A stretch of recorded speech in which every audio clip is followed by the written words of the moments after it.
Hi friends, మనం ఉన్నది ప్రస్తుతం ఆంధ్రప్రదేశ్లోని జలవనరుల శాఖ పురుషోత్తపట్నం ఎత్తిపోతల పథకం దగ్గర. అంటే మన పోలవరం ప్రాజెక్టుకి సంబంధించినది అనమాట. ఇది కూడా పోలవరం ప్రాజెక్ట్ గురించి వినాలి అని అంటే మాత్రం గూగుల్లో సెర్చ్ చేయొచ్చు, కానీ చూడాలంటే మాత్రం ఈ వీడియో మాత్రం చూడండి, పక్కగా బాగుంటుంది. చూసారా ఫ్రెండ్స్, మొత్తం కంకర్ ర్యాంప్ అంటే చిప్స్ విధంగా తయారు చేసే అదొక మిషన్స్ అనమాట. చిప్స్ మొత్తం అంతా ఎక్విప్మెంట్ అంతా సరఫరా చేసే మిషన్ అనమాట ఫ్రెండ్స్. మొత్తం మిషన్స్ అది నిజానికంటే ఇప్పుడు హెవీ వెయిట్తో ఉన్న మెటల్స్ని అలాగే గేట్స్ ఇటువంటి విధమైనవి అమర్చడానికి యూస్ చేసే మిషన్స్ అనమాట. చూసారుగా దూరం నుంచి అయితే ఎలా కనబడుతుందో, కొంచెం దగ్గరికి వెళ్ళి చూద్దాం అసలు ఏంటి అక్కడ వర్క్, ఏం జరుగుతుంది అనేది. చూసారా ఫ్రెండ్స్, ఇందాక చెప్పానుగా కొండ దగ్గరికి వచ్చాము. అయితే దాని పక్కన అయితే కనుక ఈ చూడండి, ఈ యొక్క అండర్ గ్రౌండ్ ఈ యొక్క పైప్ లైన్ అంటే సొరంగానికి యూజ్ చేసే మెటల్ అనమాట. సో ఆ సొరంగం ఎక్కడ ఉందనేది మీరు చూద్దరు కానీ రండి చూపిస్తా.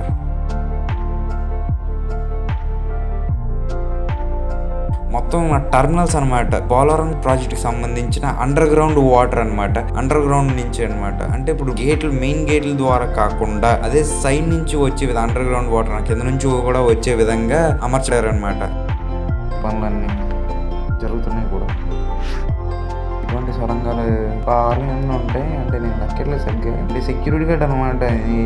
కిందకి వెళ్తే మన బాధ్యత కదా, మన అసలు కిందకి వెళ్ళొద్దు అని చెప్తున్నారు. అయినా మన కుదిరి ఎక్కడ ఆగదు అని చెప్పి సైలెంట్ గా వచ్చేసాం. ఎట్లా అయితే మొత్తానికి పోలవరం ప్రాజెక్ట్ అనమాట ఇది. అంటే చూసారుగా మొత్తం ఆ ఏరియా మొత్తం నిండిపోద్ది అనమాట. ఇందాక చూపించాక మీకు పోలవరం టర్మినల్స్ అనేది అక్కడ నుంచి ఆ చివరి నుంచి వాటర్ అనేది బయటకు వస్తుంది అనమాట. నిజానికి ఈ ప్రాజెక్ట్ అందరికి యూజ్ అవుద్దామో కానీ కొన్ని ఊళ్ళు అయితే ఖాళీ చేయాల్సి వచ్చిందనమాట.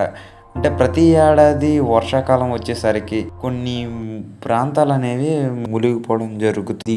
అందులో ఈ పోచంగండి అనమాట. అంటే ఎప్పుడైనా సరే ఏ ఫ్లడ్స్ వచ్చినా సరే, వర్షాలు ఇవన్నీ వచ్చినా కానీ ఈ గుడి అనేది మునిగిపోవడం జరుగుతుంది. చూడండి, ప్రస్తుతానికి అయితే ఇదంతా పీస్ఫుల్ గా ఉంది. అలాగే ఇక్కడ పాపికొండలకి వెళ్ళడానికి బోట్లు అనేవి కూడా ఇక్కడ నుంచే స్టార్ట్ అవుతాయి. చూసుకుంటున్నాం కదా, మొత్తం ఆ ఏరియా మొత్తం ఆ వాటర్ తో నిండిపోయి ఎలా ఉందో. అలాగే ఈ మొత్తం ఏరియా రోడ్డు మొత్తం అంతా నిండిపోద్ది అనమాట. అలాగే రాకపోకలు కూడా మొత్తం ఆగిపోతాయి అనమాట. చూసుకున్నట్లయితే మొత్తం చూడండి ఒకసారి, ఆ చివరి నుంచి చూడండి, ఆ కొండ అవతల ఉందన్నమాట. ఇందాక చెప్పాను కదా పోచంగండి గుడి, ఆ కొండ అవతల ఉంది. అయినా కానీ చూసారుగా మొత్తం అక్కడ నుంచి చివరి వరకు మొత్తం నిండిపోద్ది అనమాట. ఈ రోడ్డు దాటి యువతల వైపు పిడేల దగ్గరికి వచ్చాయన్నమాట.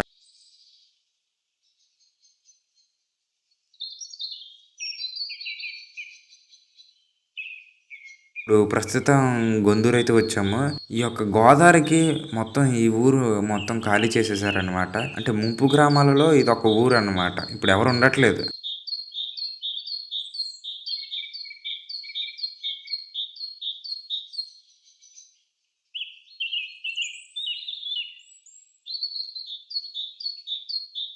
ఇక్కడ 2 దారులు ఉన్నాయి కదా, ఇటువైపు వెళ్తే పరగసనిపాడు అంటే మా గ్రామం అనమాట. కొంచెం ఎదరకు వస్తే మాత్రం ఇది నాగలిపిల్లి అనమాట. మనకి డౌట్ రావచ్చు. అంటే ఇప్పుడు గోదావరి వస్తుంది అంటే మాత్రం ఎవరైనా ఇన్ఫార్మ్ చేస్తారా? అంటే వీళ్ళకి ఎలా తెలుస్తుంది అని అనుకుంటే కనుక ఇక్కడ ఎవరికి ఏం తెలీదు. అంటే ఇప్పుడు గోదావరి వచ్చేస్తుంది ఇలాగా అలాగని ఎవరికి తెలీదు. పిల్లలతో ఉండి కొంతమంది ఉంటారు. అలాగే ఉన్న పలంగా అర్ధరాత్రి 12కి 1 గంటకి కూడా రావచ్చు. అలా వచ్చిన రోజులు కూడా ఉన్నాయన్నమాట. అలాగే రావిలంక ఏరియా కూడా మొత్తానికి మునిగిపోతుంది అనమాట. అలాగే మనం ఇప్పుడు ప్రస్తుతం దండంగి అనే ఊర్లో కూడా ఉన్నాము. అయితే మా తెలుగు సార్ అనేవారు అనమాట, దండంగి అని అంటే ఇంటి పేరే కాదు, అది ఒక ఊరు కూడా ఉంది అన్నారు. అదైతే ఇదే ఊరు.